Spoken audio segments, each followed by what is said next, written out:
ഈ കാലഘട്ടത്തിൽ ജീവിക്കുന്ന ഒരു ഇന്ത്യക്കാരന് ആരാണ് ഡോക്ടർ മൻമോഹൻ സിംഗ്? പ്രധാനമന്ത്രി പദത്തിലിരുന്ന കാലം ഡോക്ടർ മൻമോഹൻ സിംഗ് 18 മണിക്കൂർ ജോലി ചെയ്തിരുന്നുവെന്നും 10 വർഷത്തെ കാലാവധിക്കിടയിൽ 2009 ബൈപ്പാസ് ശസ്ത്രക്രിയയ്ക്ക് വേണ്ടിയല്ലാതെ ഒരു ദിവസം പോലും അവധിയെടുത്തിട്ടില്ലെന്നും അധികം പേർ ഇന്ന് ഓർക്കാനിടയില്ല. 2005 മൻമോഹൻ സർക്കാർ വാറ്റ് അഥവാ മൂല്യവർദ്ധിത നികുതി നടപ്പാക്കി.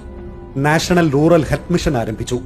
ഉന്നത വിദ്യാഭ്യാസ സ്ഥാപനങ്ങളിൽ 27% സീറ്റുകൾ പിന്നോക്ക വിഭാഗത്തിന് മാറ്റിവെച്ചു. 2006 വനഭൂമിക്കും വനവിഭവങ്ങൾക്കും മേലുള്ള ആദിവാസിയുടെ അവകാശം ഊട്ടിയുറപ്പിച്ചുകൊണ്ട് ആദിവാസി വനാവകാശ നിയമം പാസാക്കി. അമേരിക്കൻ പ്രസിഡന്റായിരുന്ന ബാരക് ഒബാമ ഏറ്റവും ചെലവേറിയ വിരുന്നു സൽക്കാരം നടത്തിയതും ഡോക്ടർ മൻമോഹൻ സിംഗിന് വേണ്ടിയായിരുന്നു. ഡോക്ടർ മൻമോഹൻ സിംഗിന്റെ പേരിൽ വ്യക്തിപരമായി ഒരഴിമതിയുടെ കറയും പുരണ്ടില്ല.